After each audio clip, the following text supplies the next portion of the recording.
Πολύ καλησπέρα αγαπητοί μου συνέλληνες, καλησπέρα αγαπητοί μου συμπολίτες, εύχομαι να είστε καλά. Η σημερινή εκπομπή είναι πάρα πολύ σημαντική, πάρα πολύ μεγάλη θα είναι σε διάρκεια, να πάνε πρώτα όλα καλά και νομίζω ότι μετά από πάρα πολύ καιρό αποφάσισα εν τέλει να πάρω θέση σχετικά με όλα αυτά που παρακολούθησε ο κόσμος να συμβαίνουν στην Αμαλιάδα. Και πάρα πολλοί κόσμος επίσης περίμενε την δική μου ετοιμιγορία σχετικά με το ποιος ή ποια είναι ο δολοφόνος των παιδιών στην Αμαλιάδα.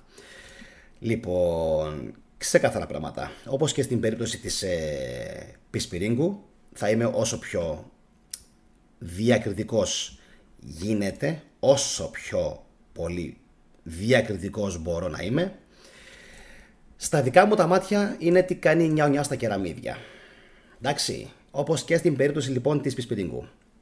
Είναι τι κάνει νιάου νιάου στα κεραμίδια. Οπότε ξεκινάω με αυτήν τη δήλωση. Αυτή είναι η απάντησή μου σχετικά με το ποιος είναι ο δολοφόνος ή η δολοφόνος των παιδιών στην Αμαλιάδα. Εντάξει, τι κάνει νιάου νιάου στα κεραμίδια. Από εκεί και πέρα όμως, επειδή θα το πω για ακόμα μια φορά, δεν δικάζουμε εμείς κανέναν. Δεν είμαστε λαϊκό δικαστήριο για να δικάσουμε κάποιον, οπότε δεν μπορούμε να βγούμε δημόσια και να πούμε κάποια πράγματα, ειδικά εφόσον δεν έχουν κάνει τέτοιες παρόμοιες ενέργειες τα ίδια τα δικαστήρια. Ωραία μέχρι εδώ. Πιστεύω ότι μέχρι στιγμής συμφωνείτε όλοι. Δεύτερον, η εκπομπή αυτή έχει ενημερωτικό σκοπό και θέλω αυτό να το σημειώσετε στο μυαλό σας. Ενημερωτικό σκοπό με βάση τις δηλώσεις των ίδιων συντελεστών της υπόθεσης, που για μένα αυτό που σας λέω τώρα είναι πάρα πολύ σημαντικό. Επαναλαμβάνω, οτιδήποτε πω και διαβάσω σήμερα και οτιδήποτε συμπέρασμα βγει μέσα από όλα αυτά είναι από τις ίδιες τις δηλώσεις, τόσο της Ειρήνης Μουρτζούκου όσο και φυσικά των γονιών της, του περιβάλλοντος της, των φίλων της και το καθεξής. Εντάξει, να μην παρεξηγηθούν αυτά που θα υποθούν σήμερα από κανέναν. Ξεκινάω έτσι την εκπομπή. Επειδή σας είπα, έκανα πάρα πολύ καιρό υπομονή, δεν μίλησα, καθόμουν, έβλεπα, παρατηρούσα, στόχευα και νομίζω πως η ετοιμιγορία μου πλέον είναι ξεκάθαρη. Τώρα, τρίτον, είναι μια πανέμορφη κοπέλα η Ειρήνη, αλλά πάρα πολλά ξεσπάσματα, πάρα πολλά για να φανεί αυτό ότι είναι κάτι το τυχαίο.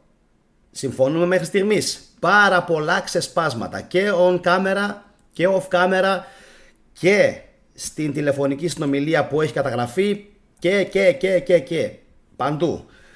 Λοιπόν, τώρα για να συστηθώ, γιατί πάρα πολλοί κόσμος θα δει αυτή την εκπομπή, είμαι σίγουρος, καθώς οι εκπομπές που κάνω επικαιρότητας ενδιαφέρουν πάρα πολύ κόσμο. Είμαι ο Γιάννης ο Καραγιαννίδης, εντάξει, αυθεντία προσωπικά θεωρώ τον αυτό μου σε θέματα του χριστιανισμού, της ιστορίας και φυσικά και της επικαιρότητας όταν και όποτε κάνω επικαιρότητα, ειδικά όπως το σημερινό, το οποίο επαναλαμβάνω είμαι πάρα πολύ σίγουρος ότι θα αρέσει σε πάρα πολύ κόσμο όταν θα έχω τελειώσει τη μακροσκελή μου ανάλυση. Γιατί πραγματικά αν δεν έχετε παρακολουθήσει την υπόθεση, αρκεί σήμερα να δείτε αυτό το βίντεο. Οπότε όσοι από το περιβάλλον σας δεν έχουν δει οτιδήποτε αφορά αυτήν την υπόθεση, αρκεί και μόνο να δουν αυτήν τη σημερινή εκπομπή και πιστεύω ότι στο τέλος θα έχουν καταλάβει όλοι τι ακριβώς έχει συμβεί. Γιατί πάρα πολλοί μου γράφουν ότι Γιάννη, δεν έχω πάρει γραμμή, τι συμβαίνει με αυτήν την υπόθεση, τι γίνεται, ποιος και τι παίζει. Λοιπόν, ωραία, αφού ξεκαθάρισα τα τρία σημεία που ήθελα να αναφέρω αρχικά, δεν δικάζουμε κανέναν και ό,τι αναφέρουμε θα είναι από τις ίδιες τις δηλώσεις τους και ότι αυτή η κοπέλα έχει τρομερά ξεσπάσματα, είμαστε έτοιμοι να προχωρήσουμε στην επόμενη φάση της σημερινής εκπομπής, που είναι τα τρία κεφάλαια στα οποία αποφάσισα σήμερα να σπάσω αυτήν την εκπομπή. Το πρώτο κεφάλαιο θα είναι ποιο θα μπορούσε να είναι το ψυχολογικό και ενδόμηχο κίνητρο της Ειρήνης Μουρτζούκου με βάση δηλώσεις της ίδιας πάλι και του περιβάλλοντος της. Επαναλαμβάνω, δεν είμαστε κανενός δικαστές. Ποιο θα μπορούσε λοιπόν, πιστεύετε εσείς, να είναι το ψυχολογικό κίνητρο της συγκεκριμένης κοπέλας για να διαπράξει αυτό το εν λόγω έγκλημα? Δεύτερον, επαναλαμβάνω, με βάση τις δηλώσεις που έχει κάνει μέχρι στιγμής η ίδια και το περιβάλλον της. Δεύτερο κεφάλαιο θα είναι δηλώσεις της πρώην συντρόφου της, που είναι πάρα πολύ σημαντικές, κέραιες και μας σμπρώχνουν, είτε θέλουμε είτε όχι, να βγάλουμε κάποια συμπεράσματα, εντάξει, τα οποία επαναλαμβάνω είναι δικά μας αυστηρά. Και τρίτον, υπάρχει ένα άρθρο του INGR το οποίο είναι απίστευτο για μια ενδυνάμει ομολογία, ακόμα και για μια πεπιεσμένη, προσέξτε λίγο τι λέω, πεπιεσμένη ενδυνάμει ομολογία της Ειρήνης. Τι σημαίνει αυτό? Ότι ακόμα και αν δεν δέσει νομικά όλο το γλυκό για να γίνει μια νόμιμη ή νομότυπη σύλληψή της, υπάρχει ένα παράθυρο παρόλα αυτά να γίνει η σύλληψή της. Θα το δούμε στη συνέχεια αυτό. Είναι τεράστια, επαναλαμβάνω, η σημερινή εκπομπή. Θα έχει πάρα πολύ ανάλυση. Και το νούμερο 4 κεφάλαιο σήμερα θα είναι τα ποινικά αδικήματα που έχουν γίνει, και πραγματικά είναι τόσα πολλά, μα τόσα πολλά, που είναι να απορεί κανείς πώς γίνεται να έχουν γίνει τόσα πολλά ποινικά αδικήματα, τα οποία θα τα αναφέρω στη συνέχεια, πάρα πολλά, και τι δεν έχουμε. Και μου προκαλεί πολύ μεγάλη εντύπωση το γεγονός ότι δεν έχει βγει κανένα απολύτως ένταλμα σύλληψης, ή τουλάχιστον να κινηθεί κάποια αυτεπάγγελτη διαδικασία. Το λιγότερο δηλαδή. Το λιγότερο που θα περίμενε κάποιος. Τώρα, να υπενθυμίσω φυσικά να κάνετε like σε αυτήν την εκπομπή, να την κοινοποιήσετε, να κάνετε εγγραφή στο κανάλι όσοι από εσάς με βλέπετε πρώτη φορά, και φυσικά όσοι έχετε κάνει ήδη εγγραφή, απλά χτυπήστε καμπανάκι για να λαμβάνετε ειδοποίηση για τις νέες εκπομπές. Ωραία. Τώρα.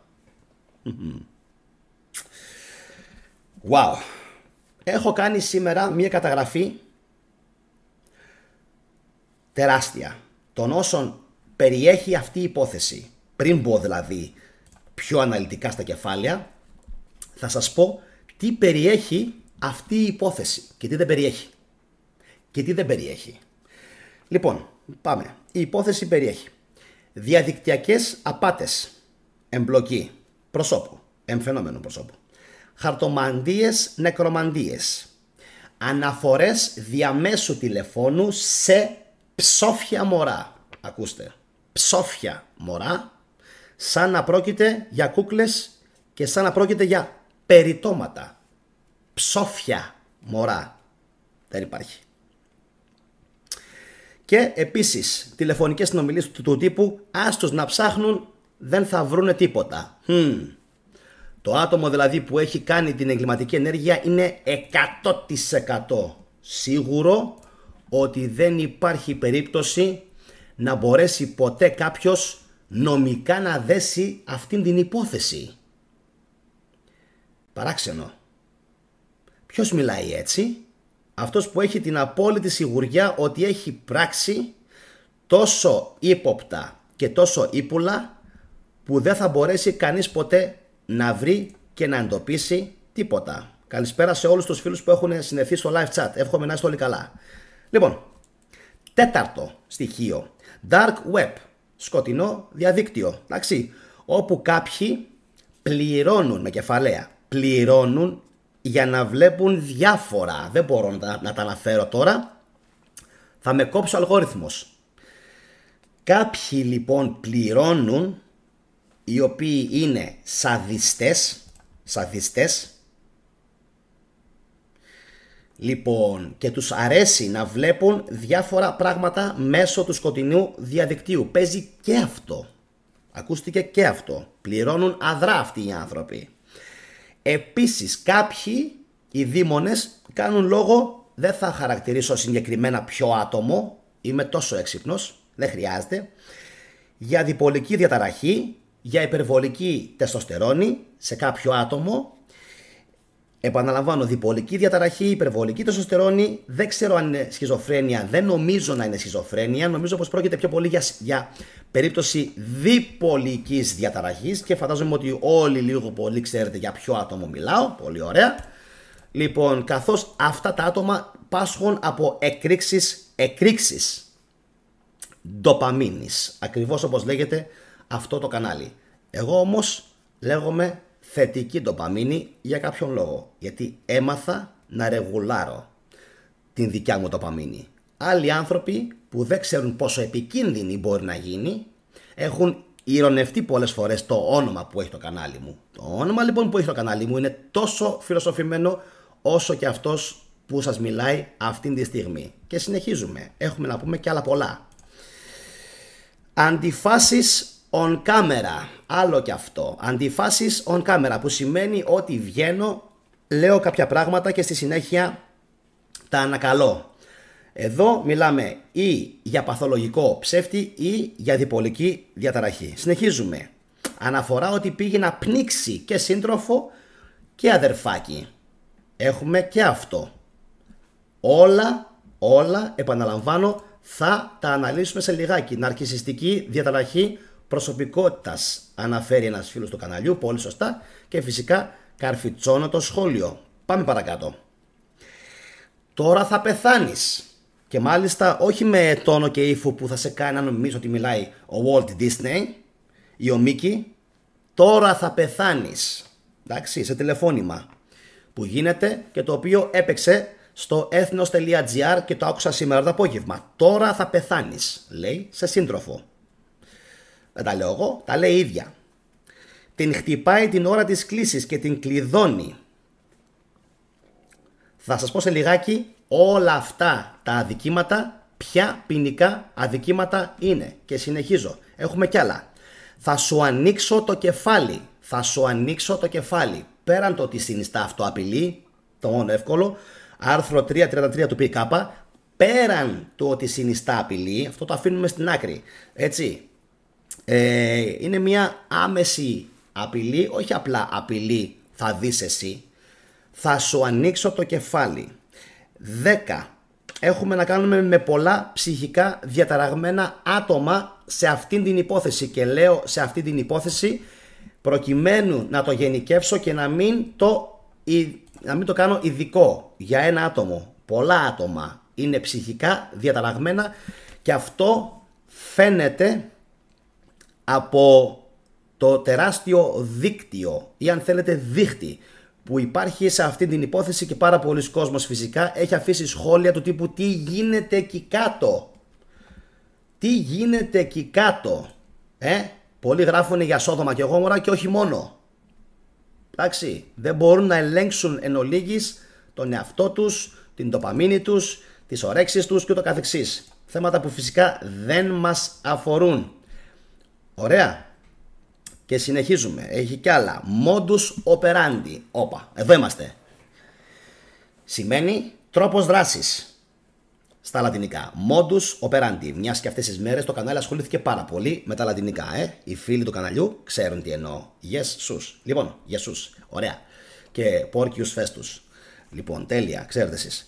Modus operandi. Τρόπος δράσης. Εδώ έχουμε κάτι το οποίο πραγματικά είναι απίστευτο. Τι είναι αυτό? Modus operandi μέσω ασφυξίας. Τρόπος δράσης και λειτουργίας ενός θήτη, ενός δράστη μέσω ασφυξίας. Εντάξει, το βλέπουμε αυτό συνέχεια. Θα τα δούμε φυσικά στη συνέχεια της εκπομπής, αλλά απαντάτε σε πάρα πολλές καταγγελίες που έχουν γίνει. Αυτεπάγγελτη δίωξη, και έχω σημειώσει εδώ ερωτηματικά. Πού είναι η αυτεπάγγελτη δίωξη η οποία θα έπρεπε να είχε λάβει χώρα χθες για πληθώρα έκνομων ενεργειών? Εν πάση περιπτώσει, Γιατί κάποιοι μίλησαν και για το περασμένο πολλές φορές σε κάποιες περιπτώσεις ποινικών αδικημάτων. Να υπενθυμίσουμε ότι και στην υπόθεση του Πέτρου Φιλιππίδη έπρεπε να καμφθεί για τα καλά εκεί πέρα η νομοθεσία και να πάει πίσω πάρα πολλά χρόνια ο νομοθέτης, να αφήσουμε και τρίμηνα, να αφήσουμε και πεντάχρονα, πενταετίες, εντάξει, και εικοσαετίες, και βγήκανε πάρα πολλά στη φόρα, τα ξέρουμε πάρα πολύ καλά, έτσι. Όσοι έχετε παρακολουθήσει φυσικά τις προηγούμενες εξελίξεις το τελευταίο διάστημα δηλαδή στη χώρα μας, ξέρετε και πάρα πολύ καλά τι παίχτηκε σε αυτή την υπόθεση. Πολύ ωραία. Τώρα, θυματοποίηση της συντρόφου της Ειρήνης και το γεγονός ότι η ίδια είναι ruthless, κυριολεκτικά αδίστακτη στα ελληνικά. Είναι πραγματικά αδίστακτη, έτσι όπως την άκουσα εγώ με τα ίδια μου τα αυτιά στο ηχητικό ντοκουμέντο, που σημαίνει είναι αδίστακτη. Εντάξει, ωραία. Τώρα, το ότι κάποιοι, να πω καταρχάς ότι έχω ανοιχτεί μία σημερινή δημοσκόπηση η οποία έχει και εμπεριέχει την εξής ερώτηση. Πιστεύετε ότι είναι όντως η Ειρήνη Μουρτζούκου η δολοφόνος των μωρών στην υπόθεση της Αμαλιάδας, που επαναλαμβάνω ότι εγώ δεν έχω τοποθετηθεί δημόσια και ούτε πρόκειται. Αφήνω απλά να εννοηθεί η άποψη και η γνώμη μου, την οποία φαντάζομαι ότι από το αριστερό μου το μάτι καταλαβαίνετε πάρα πολύ καλά τι πιστεύω και τι όχι. Ωραία. Τουλάχιστον όσοι με ξέρετε. Ναι, απάντησε το 67%. Όχι με τίποτα, απάντησε μόλις το 6%. 26% απάντησε μόνο ο Θεός το ξέρει, γιατί έβαλα και αυτό, γιατί δεν ήμασταν εκεί. Για να είμαστε δίκαιοι, λοιπόν, γιατί το κανάλι αυτό φημίζεται ότι είναι δίκαιο. Για να είμαστε δίκαιοι, δεν ήμασταν εκεί όταν λάμβαναν χώρα αυτές οι δολοφονίες. Δεν ήμασταν παρόντες. Βέβαια, όπως είπα και στην αρχή της εκπομπής, το ότι δεν ήμασταν παρόντες δεν σημαίνει ότι δεν έχουμε σχηματίσει γνώμη, άποψη και δεν γέρνει η ζυγαριά προς μία συγκεκριμένη κατεύθυνση. Ωραία. Τώρα, ξεκινάω με τα 4 κεφάλαια που σας υποσχέθηκα στην αρχή της εκπομπής. Γιατί τόση ώρα που μιλάμε είναι ουσιαστικά ο δεύτερος πρόλογος που έκανα. Ξεκινάμε με τα κεφάλαια που είναι πάρα πολλά. Ποιο θα μπορούσε να ήταν το ενδεχόμενο ψυχολογικό κίνητρο? Γιατί όλες οι δολοφονίες, εκτός από ψυχική διαταραχή ή κάποια κατάσταση μανίας, κρύβουν ψυχολογικό ή και νομικό πολλές φορές κίνητρο. Ποιο λοιπόν είναι ή θα μπορούσε να είναι αυτό το κίνητρο? Για να ακούσουμε.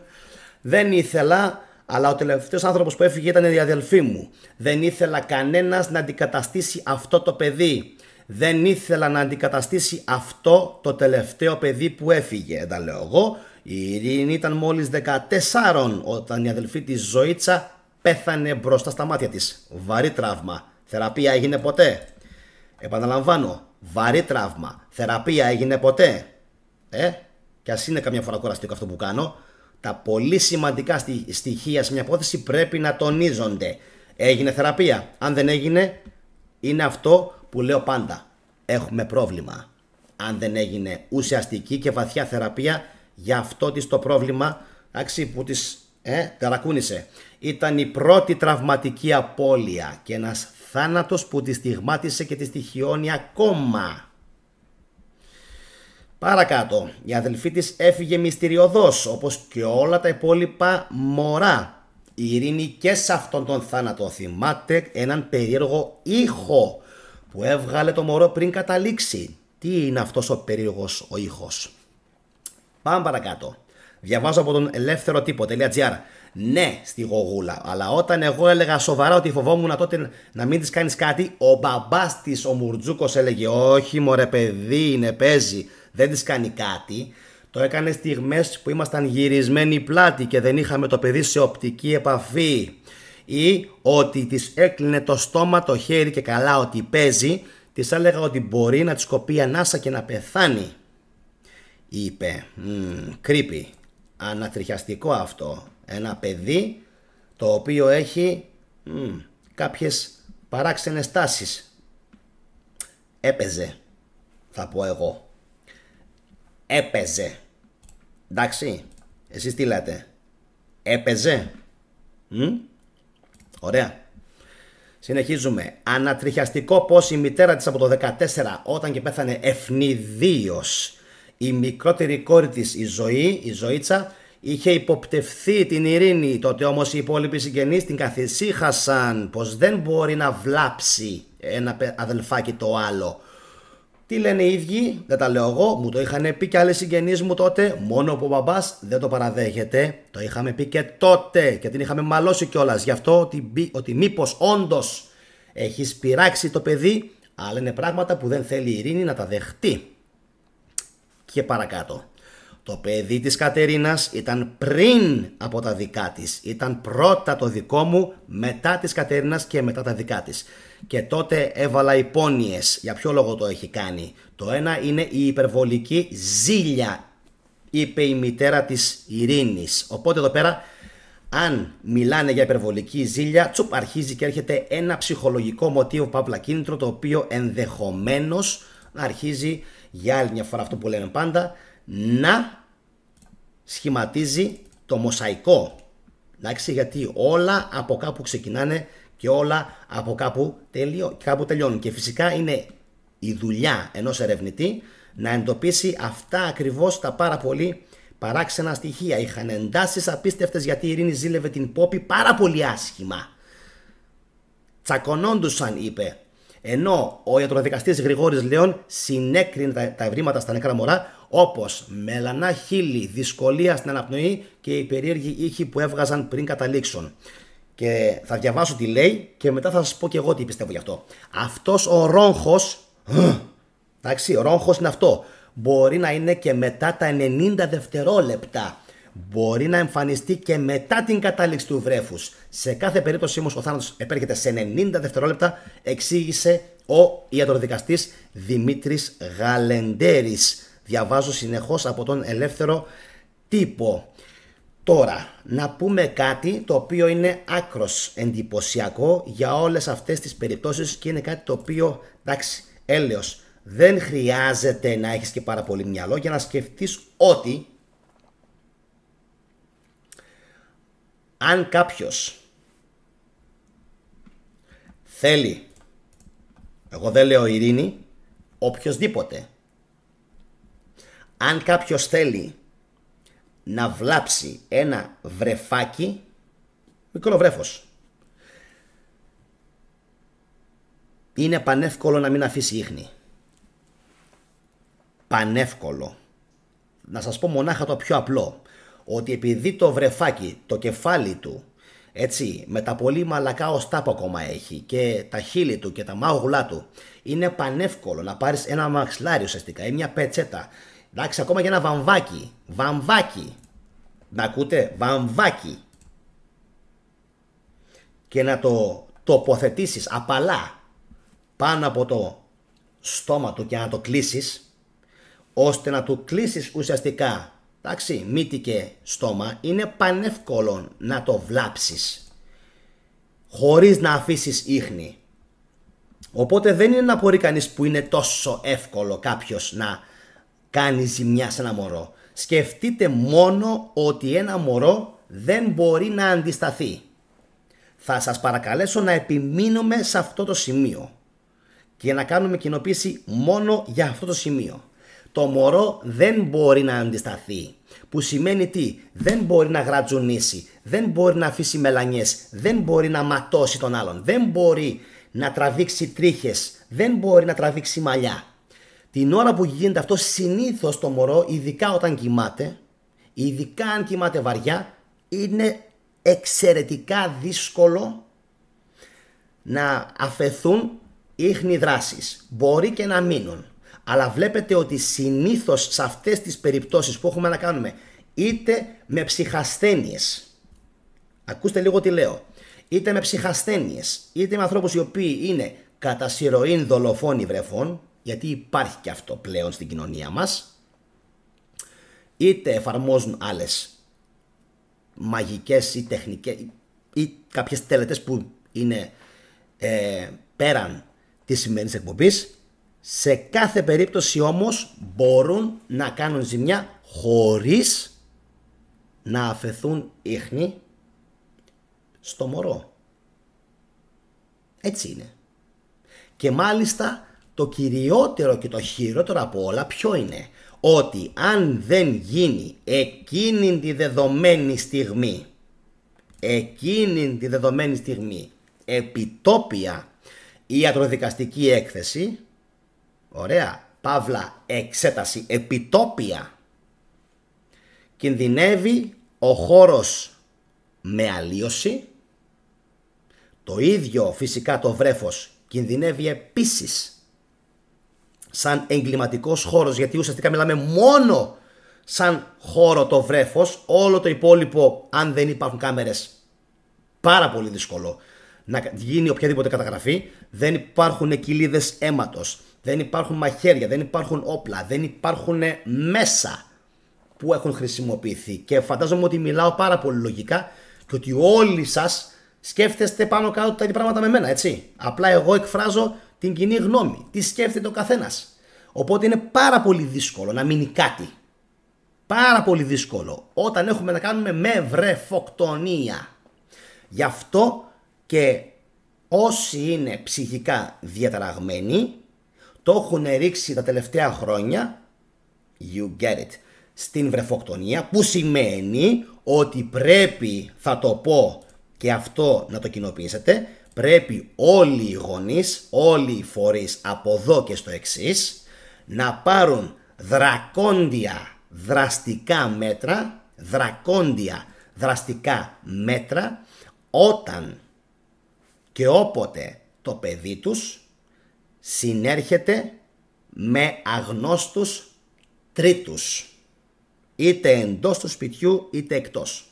Όσο και αν δεν το πιστεύετε όμως, όσο και αν θα σας φανεί αυτό απίστευτο, επειδή έτυχε πριν 6 μήνες να διαβάζω ένα βιβλίο μιας καθηγήτριας του Χάρβαρντ, τι έλεγε? Στο 99% των περιπτώσεων ο κίνδυνος προέρχεται μέσα στο σπίτι, μέσα από το σπίτι, μέσα από το περιβάλλον, μέσα από το γνωστό κύκλο. Δεν γίνεται η ζημιά έξω στο πεζοδρόμιο, δεν την κάνει τη ζημιά ο ξένος. Την κάνει αυτός που σε ξέρει και αυτός που βάζεις στο σπίτι σου. Τροφή για σκέψη, το έχω ξαναπεί, σκεφτείτε πάρα πολύ καλά πώς θέλετε να συμπεριφέρεστε στα παιδιά σας και πώς στους ξένους. Εντάξει, λοιπόν. Οπότε, μιας και έχουμε στο κάδρο φίλους, συγγενείς, γνωστούς και από τις άλλες περιπτώσεις που όλοι βάζουν στο κάδρο ένα συγκεκριμένο άτομο, έτσι, πρέπει να αρχίσουμε όλοι να σκεφτόμαστε ποιος θα μπορούσε να είναι ο δολοφόνος. Πάμε τώρα να δούμε τι είπε η πάλε ποτέ 17χρονη πρώην συγκάτοικος της Ειρήνης. Πήγε να με πνίξει με κορδέλα στον ύπνο μου. Για να δούμε ακριβώς τι είπε. Την Ειρήνη τη γνωρίζω από τα 17. Είμαι η πρώτη κοπέλα που βίωσε τέτοια πράγματα με την Ειρήνη. Πήγε να με πνίξει με μια κορδέλα στον ύπνο μου. Πάλι έχουμε το modus operandi λοιπόν του στοιχείου του πνιγμού. Πείτε μου λοιπόν, όταν αρχίζουν και μαζεύονται τόσες πολλές παρόμοιες περιστάσεις, όπως και με το αδερφάκι, όπως και με τα άλλα τα νεκρά, όπως και με τα 5, τι πιστεύετε εσείς? Πόσες πιστεύετε ότι μπορεί να είναι οι τυχαίες συμπτώσεις σε μία τέτοια υπόθεση? Πόσες να είναι? 1, άντε 2? Και μάλιστα σε τόσο σύντομο χρονικό διάστημα? Κοιμόμουν, πήρε την κορδέλα και προσπάθησε να με πνίξει. Άρχισα να κοπανάω τα χέρια μου στις τάβλες και με άκουσαν οι φίλες μου. Με έχει καταστρέψει. Εγώ δεν της έκανα κάτι. Συζούσε μαζί μου γιατί ήξερα πως δεν είχε κανέναν, ενώ έλεγε ότι είχε σημάδια από ξυλοδαρμούς ακόμα και σήμερα. Μία ζωή κατηγορούσε, λέει, τη μάνα της, αλλά είναι καλή γυναίκα. Της τα έδινε όλα. Κατηγορεί τον αδερφό μου πως τη βίασε. Έπρεπε να σκεφτεί την ανεψιά της. Ο Γιώργος δεν έχει κάνει κάτι. Βάζω το χέρι μου στη φωτιά, είμαι σίγουρη πως δεν την έχει πειράξει. Και τι είπε για τις μπουνιές και τις κλωτσιές και το μαχαίρι και όλα αυτά. Άλλο και αυτό που συμπληρώνουν ακόμα ένα κάδρο εγκληματικότητας, νευρικότητας και ενδεχομένως, επαναλαμβάνω, κάποιας ψυχιατρικής, ψυχολογικής διαταραχής, τουλάχιστον με βάση αυτά που δηλώνουν όλοι αυτοί οι άνθρωποι, έτσι. Όσον αφορά τον ξυλοδαρμό που υποστηρίζει ότι υπέστη η μητέρα της Ειρήνης, έτσι, βάσει των δηλώσεων, όταν ήταν έγκυος, η κοπέλα απάντησε: έγινε έξω από το σπίτι μου, η Ειρήνη ήταν μεθυσμένη και της άπησε στο ξύλο, της έδινε μπουνιές στην κοιλιά. Δείτε λίγο αυτό το στην κοιλιά, είχε στόχο το παιδί δηλαδή, και κρατούσε μαχαίρι. Εγώ δεν μπήκα στη μέση γιατί φοβήθηκα. Μάλιστα. Άκρος ύποπτη. Λοιπόν, για άλλη μια φορά όλη αυτή η συμπεριφορά που επιδεικνύεται προς τρίτα πρόσωπα. Έτσι. Τώρα, όλοι αυτοί να είναι ψεύτες. Τι να πω. Δεν ξέρω. Αυτό που ανέφερα στην αρχή, ότι είχαμε και άλλες ποινικές υποθέσεις, διαδικτυακές απάτες, συκοφαντικές δυσφημίσεις, αντιφάσεις online, άλλες δραστηριότητες που δεν είναι να τις πω σήμερα, δεν χρειάζεται, και. Λοιπόν, έχουμε τελειώσει με τα πρώτα μας 2 κεφάλαια και έχουν μείνει άλλα 2. Πάμε λίγο τώρα στα ποινικά αδικήματα, τα οποία σήμερα έκατσα και τα συζήτησα με έναν φίλο μου. Πόσα είναι τα ποινικά αδικήματα που έχουν γίνει μέχρι στιγμής, και είναι πραγματικά να ξύνει κανείς το κεφάλι του και να απορεί για ποιο λόγο δεν έχουν γίνει κάποιες ενέργειες από την εισαγγελία ή από οποιουσδήποτε άλλους φορείς. Τόσα συμβάντα βίας και κανείς δεν τα πήρε γραμμή. Ακούστε, έχουμε 100% καταρχάς άρθρο 333 του ποινικού κώδικα που είναι απειλή, εννοείται, θα σου ανοίξω το κεφάλι, ή σε κάποιο άλλο σημείο νομίζω που είχε πει, όχι νομίζω, 100% υπάρχει και ηχητικό ντοκουμέντο, τώρα θα πεθάνεις. Το είπε σύντροφο, την πρώην σύντροφο, έτσι, τώρα θα πεθάνεις. Εντάξει, άμεση απειλή ζωής. Θα σου ανοίξω το κεφάλι επίσης, έτσι, 333. Έχουμε το άρθρο 325 που είναι η παράνομη κατακράτηση του ποινικού κώδικα, γιατί την είχε κλειδώσει και δεν την άφηνε να βγει έξω στα ΤΕΗ. Επίσης προκύπτει από το ηχητικό ντοκουμέντο, το οποίο από ό,τι φαίνεται είναι πρόβλημα για τις αρχές, γιατί είναι δύσκολο σε μια χώρα σαν και αυτή να χρησιμοποιηθεί νομικά ηχητικό ντοκουμέντο ή βίντεο ντοκουμέντο. Ακούστε, απίστευτο. Να υπάρχει ηχητικό ντοκουμέντο ή και βίντεο ντοκουμέντο και να μην μπορείς να το χρησιμοποιήσεις στο δικαστήριο. Αλλάξτε το. Αλλάξτε το. Μας έχετε ζαλίσει τις μπάλες. Με αυτήν την νομοθεσία αλλάξτε το. Να μην μπορεί να χρησιμοποιηθεί ηχητικό ή βίντεο ντοκουμέντο. Τάχα μου, για μη παραβίαση των προσωπικών δεδομένων. Θα έλεγα τίποτα. Δεν γίνεται. Γι' αυτό.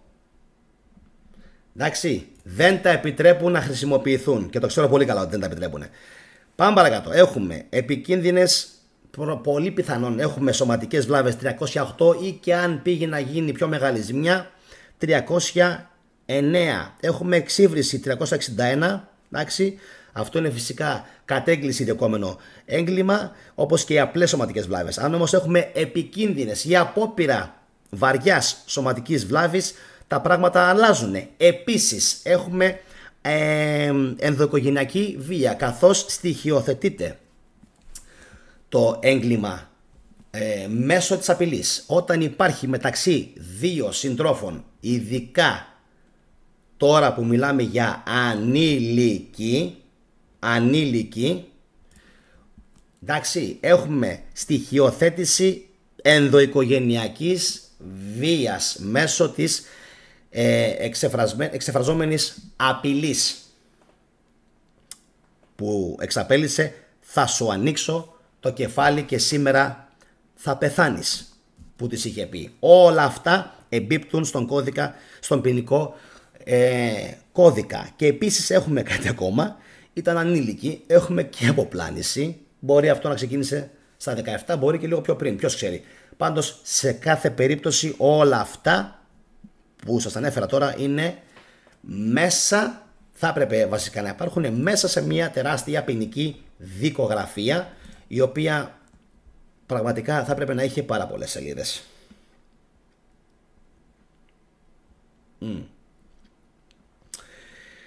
Τώρα, μήπως την αφήνουν έξω προς το παρόν για να δουν πόσο ακόμα θα ξετυλιχτεί το κουβάρι? Μπορεί. Γιατί ακούστηκαν και ιστορίες ότι υπάρχουν και δεδομένα για τράφικινγκ. Για να δούμε αν υπάρχουν. Από ποιους δεν το λέω. Ακούστηκαν και αυτά. Εντάξει, ότι υπάρχουν στοιχεία και υπόνοιες για τράφικινγκ. Εντάξει, ισχύει δεν ισχύει? Εντάξει, δεν το ξέρω. Πάμε τώρα στο τέταρτο κεφάλαιο της σημερινής εκπομπής, που είναι ίσως και το σημαντικότερο, και είναι από το NGR, αυτό που ανέφερα στην αρχή της εκπομπής, και έχει πολύ μεγάλη σημασία να το ακούσετε, καθώς αυτό ίσως είναι το σημαντικότερο στοιχείο που θα αναλύσουμε σήμερα. Για να δούμε. Ακούστε λίγο τι γράφει το NGR.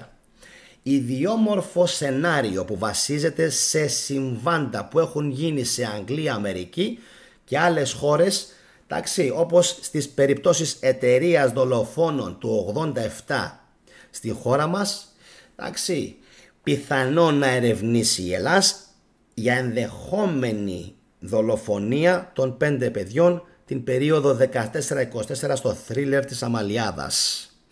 Από ποιον? Ξέρετε όλοι από ποιον. Η εκδοχή λοιπόν αυτή, την οποία αποκαλύπτει το NGR, θα εξεταστεί ύστερα από εισηγήσεις μερικών ιατροδικαστών που είναι σε επαφή με τις αρχές ασφαλείας, ενώ άλλοι ιατροδικαστές, να το πούμε και αυτό, ξεσηκώθηκαν και τάχτηκαν ενάντια σε αυτό, γιατί πιστεύουν ότι έτσι θα χαθεί ουσιαστικά η αξία της ποινικής διαδικασίας. Ακούστε με προσεκτικά τι θέλω να πω, και το σημείο αυτό πρέπει πάση θυσία να το κοινοποιήσετε. Λέει λοιπόν κάποιος, αν η Ειρήνη Μουρτζούκου ομολογήσει και πει ότι το έκανε, τελείωσε, μπαίνει φυλακή και όλα καλά? Όχι. Ποιος θα είπε αυτό? Να πιω λίγο νερό.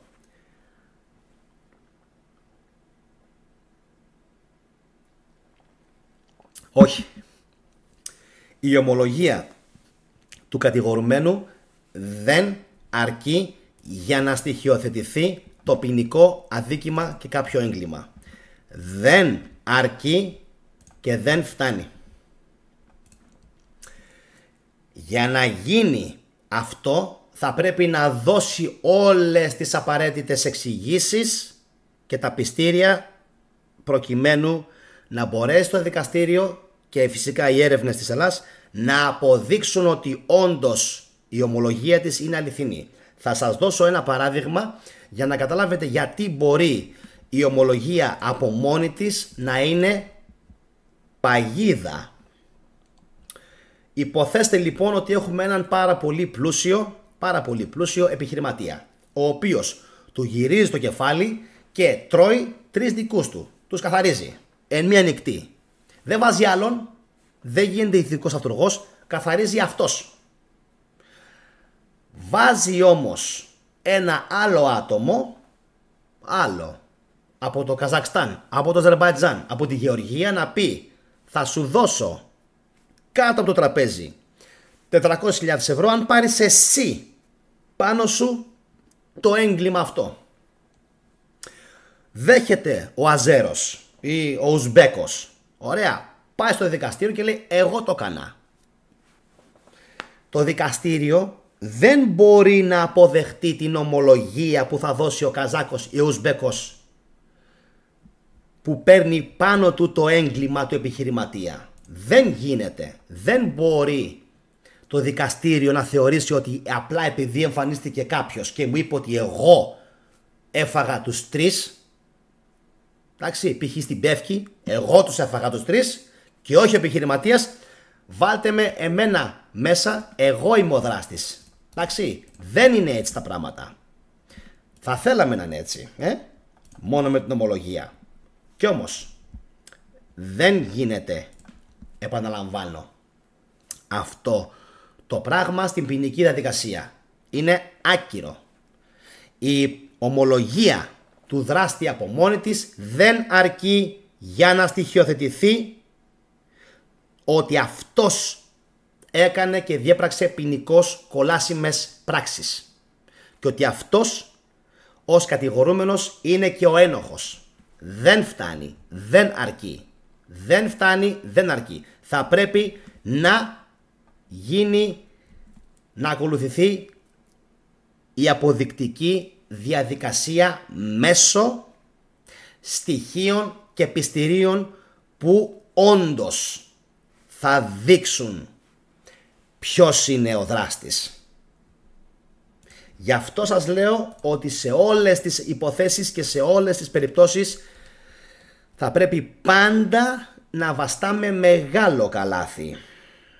Εντάξει, συνεχίζουμε τώρα. Ακούστε, σε περίπτωση που οι ιστολογικές εξετάσεις του 5ου παιδιού, όπως θυμόσαστε, του Παναγιωτάκη, ο οποίος απεβίωσε τον περασμένο Αύγουστο στην Ηλία, δεν αναδείξουν οτιδήποτε ύποπτο, τότε ίσως θα υπάρξει επίκληση, ακούστε αυτό που σας λέω, στα πλαίσια νεότερων πραγματογνωμοσυνών, ιατρικών και ιατροδικαστικών δεδομένων και σχετικής βιβλιογραφίας. Τώρα αυτό σας ακούγεται λίγο σαν κινέζικο, όπως και εμένα.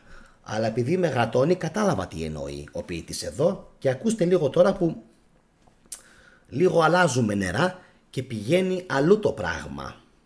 Εντάξει, καταρχάς να σας πω συγχαρητήρια όσοι είστε ακόμα μέσα, που εδώ και 42 λεπτά είστε συνδεδεμένοι πάνω από 500 και άτομα, και χαρά στο κουράγιό σας φυσικά και εσάς αλλά και του ομιλητή που πραγματικά σε αυτήν την υπόθεση έχω μείνει χωρίς φωνή. Να πω κάτι πριν συνεχίσω. Με εντυπωσιάζει ότι και με φοβίζει όποιος και να είναι σε αυτήν την περίπτωση ο δολοφόνος είναι τέρας.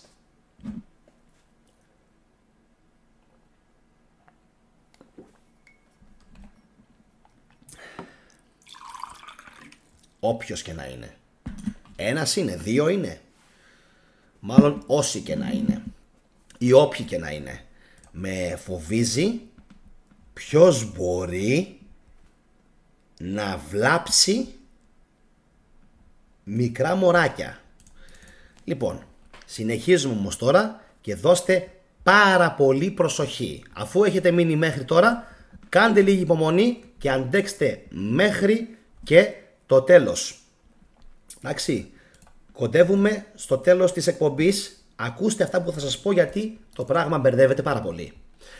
Σύμφωνα με τα προαναφερθέντα που έλεγα, η ασφυκτική θάνατη λόγω εγκληματικής ενέργειας σε παιδιά μέχρι 3 ετών δεν αναδεικνύουν στις περισσότερες περιπτώσεις, αυτό που έλεγα πριν, σχετικές ενδείξεις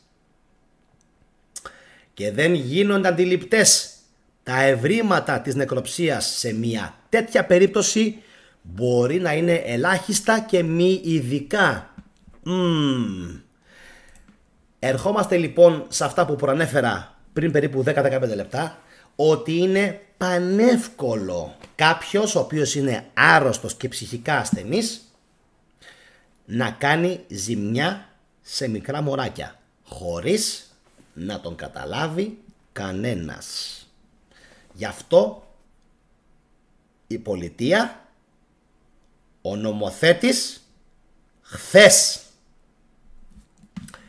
έπρεπε να έχει ξυπνήσει και με την ιστορία της Πισπυρίγκου και με την τρέλα που ζήσαμε με το κοριτσάκι από τον Κολονό. Χθες έπρεπε να έχει ξυπνήσει και να υπήρχε και να ίσχυε Πέλεκης σε αυτές τις περιπτώσεις. Σόλιγγεν, όπως συνεχίζω να λέω και συνηθίζω να λέω. Σόλιγγεν. Έπρεπε ο νομοθέτης να γίνει πάρα πολύ αυστηρός και η πολιτεία να λάβει κάποια μέτρα προστασίας για τα νεογνά και για τα βρέφη μας, τα οποία είναι το μέλλον μας, το μέλλον αυτού του τόπου. Κάθε παιδί που χάνεται, ξύπνα μαλάκα Έλληνα.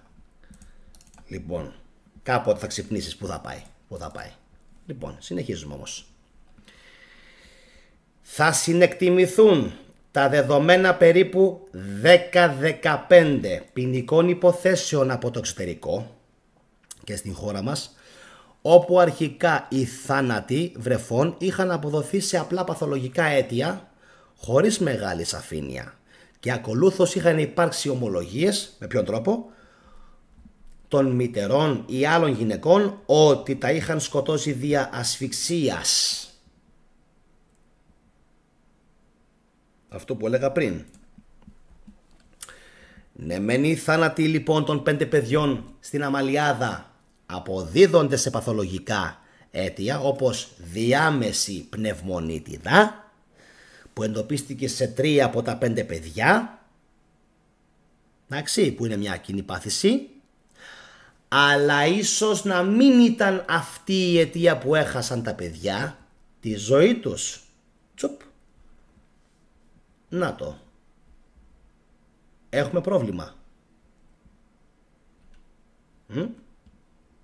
Έχουμε πρόβλημα. Και αν δεν αρέσουν αυτά που λέω στην Βεατρίκη, θα την κάνω τώρα εγώ και παντοτινό μπαν. Για να πάει σπίτι της η Βεατρίκη. Δεν ξέρω τι δεν της άρεσε, αλλά την έκανα εγώ, παιδιά, μπαν. Ευχαριστώ πολύ, Γεωργία, για τον αποκλεισμό της εν λόγω. Ποιος ξέρει τι έγραφε. Λοιπόν, συνεχίζουμε.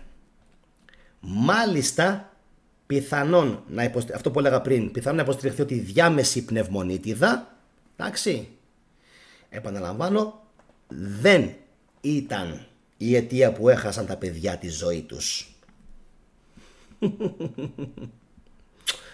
Αν δεν ήταν όμως αυτή η αιτία, όταν λοιπόν αποκλείεται ότι δεν ήταν αυτή η διάμεση πνευμονίτιδα, που είναι ουσιαστικά φλεγμονή των πνευμόνων, τότε πρέπει να δούμε ποιοι ήταν κοντά. Έλεος.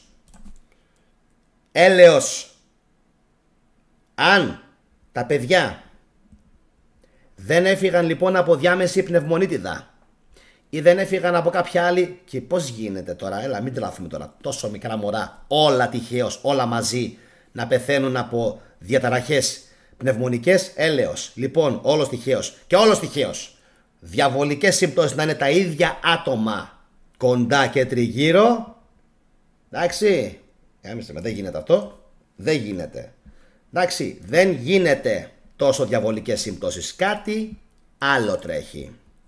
Τέλεια. Και επειδή λοιπόν τρέχει κάτι άλλο, ο νομοθέτης τώρα έρχεται και λέει, εγώ σαν νομοθέτης, δείτε πόσο δύσκολες είναι αυτές οι υποθέσεις τώρα, εγώ σαν νομοθέτης δεν έχω αυτόπτη μάρτυρα για το ποιος τα σκότωσε τα παιδιά. Δεν έχω βίντεο υλικό. Δεν έχω υλικό από το βίντεο. Δεν έχω ακόμα και αυτίκο μάρτυρα να το άκουσε με τα αυτιά του, να πήγε και να άκουσε ότι ο άλλος πνίγει. Ούτε αυτό έχω. Ούτε αυτίκο, ούτε αυτόπτη έχω. Ούτε υλικό έχω. Έχω όμως έναν ιατροδικαστή, ο οποίος μου λέει με τα βεβαιότητας ότι αποκλείεται το μωρό να απεβίωσε από κάποια νόσο των πνευμόνων. Οκ.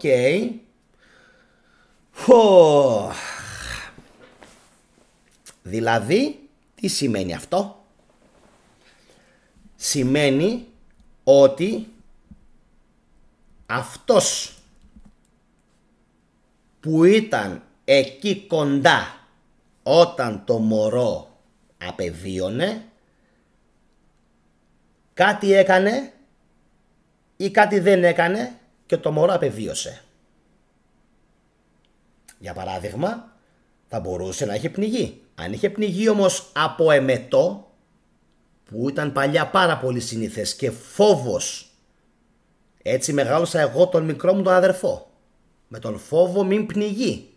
Με έλεγε η μάνα μου, θα προσέχεις μην τυχόν, και όταν είναι ανάσκελα, αν γυρίσει ανάσκελα μην πνιγεί, μην κάνει εμετό και πνιγεί. Και είχα συνεχώς το νου μου και πήγαινα και τσέκαρα 5 και 10 και 20 φορές στο δίωρο τον μικρό μου τον αδερφό όταν κοιμότανε. Όταν ήταν μικρό μωράκι και βρεφάκι και έπρεπε η μάνα μου για 1-2 ώρες να φύγει να κάνει μια δουλειά και να επιστρέψει πίσω. Αυτός είμαι θετικός. Εντάξει, για όσους λένε δεν είμαι άνθρωπος, παραπάνω από άνθρωπος είμαι. Εντάξει, ξέρω τι μάνα με γέννησε. Λοιπόν, πήγαινα λοιπόν και τσέκανα συνέχεια. Άρα έκανα κάτι. Ωραία. Από την άλλη, αν υπάρχει πνιγμός ή ασφυξία από αυτό, εντάξει, από εμετό π.χ., θα φανεί. Θα φανεί στην ιατροδικαστική. Εδώ όμως τώρα, αν δεν υπάρχει πνευμονίτιδα, τα πράγματα είναι πάρα πολύ σκούρα. Γιατί ουσιαστικά είναι σαν να λέει ο ιατροδικαστής ότι το μωρό δεν έφυγε από παθολογικό αίτιο. Και αν το μωρό δεν φύγει από παθολογικό αίτιο, όπως όλος τυχαίως όλα να φεύγουν από πνευμονίτιδες, τότε το πράγμα στρέφεται ξεκάθαρα και σαφέστατα, εντάξει, πού? Στο άτομο ή στα άτομα που ήταν εκεί. Ποιοι μπορεί λοιπόν να ήταν εκεί τριγύρω, να τους δούμε λίγο, να τους τσεκάρουμε ποιοι ήταν εκεί τριγύρω. Και από αυτό δημιουργείται και ολοκληρώνεται το μοσαϊκό. Ακούστε, η αστυνομική έρευνα λέει θα βασιστεί σε καταθέσεις 20-25 μαρτύρων. Εντάξει, ότι αυτό που έλεγα πριν, ότι η Ειρήνη ήταν κοντά στα παιδιά, έχει σημασία αυτό, κοντά στα παιδιά που έχασαν τη ζωή τους τις κρίσιμες ώρες, να μην πω και λεπτά, και φυσικά ακολούθως να κληθεί η ίδια στη Γαδά για να ομολογήσει το έγκλημα. Η ομολογία όμως βάσει του ελληνικού ποινικού κώδικα δεν συνιστά απόδειξη, επαναλαμβάνω. Η ομολογία, ακόμα που δεν πιστεύω να ομολογήσει, αν ομολογήσει θα είναι θαύμα, η ομολογία από μόνη της δεν συνιστά βάση του ελληνικού ποινικού κώδικα απόδειξη. Εντάξει, δεν. Οπότε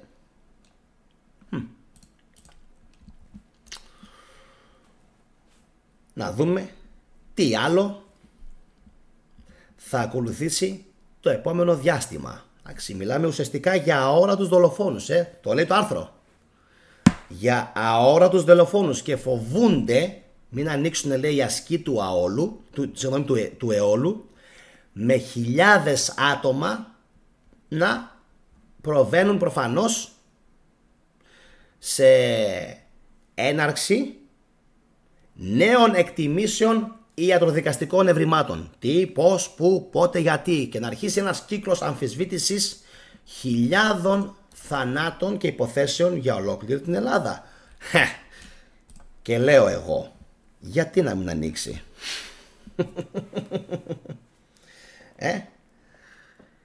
Δεν έχουν σημασία οι τοξικολογικές. Για το άτομο που το γράφει τώρα αυτό, η Μαρία που γράφει, πρώτη φορά την βλέπω τη Μαρία, οι τοξικολογικές, λέει, βγήκαν καθαρές. Μα δεν έχουν σημασία οι τοξικολογικές.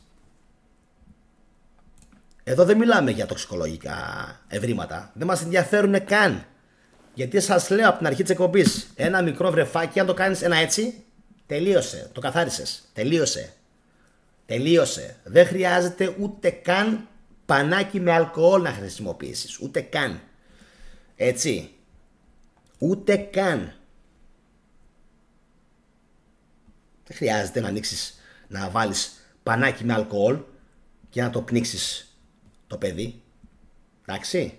Δεν υπάρχει λόγος. Λοιπόν, για τοξικολογικές. Και δεν περίμενε κανείς σε αυτές τις υποθέσεις, όπως και με την Πισπυρίγκου, ότι θα δείξουν κάτι οι τοξικολογικές. Επαναλαμβάνω γιατί δεν έχουν κανένα βάρος αυτό, για αυτές οι υπόνοιες. Γιατί δεν μπορείς, γιατί μάλλον ανάποδα το λέω, γιατί μπορείς στα μικρά μωρά, χωρίς να χορηγήσεις κάποιες χημικές ουσίες, να προξενήσεις βλάβη. Εντάξει. Το γράφει και ένας φίλος στο σχόλιο. Τι είδους τοξικές ουσίες περιμένετε? Τα βρέφη είναι ευαίσθητα, που σημαίνει ανα πάσα στιγμή. Εντάξει. Ότι μπορείς να τα καθαρίσεις. Έτσι είναι τόσο απλό, παιδιά. Τόσο απλό είναι. Κάποιοι δυσκολεύονται να το χωνέψουνε. Μην είστε όμως σε άρνηση. Γίνεται. Εντάξει.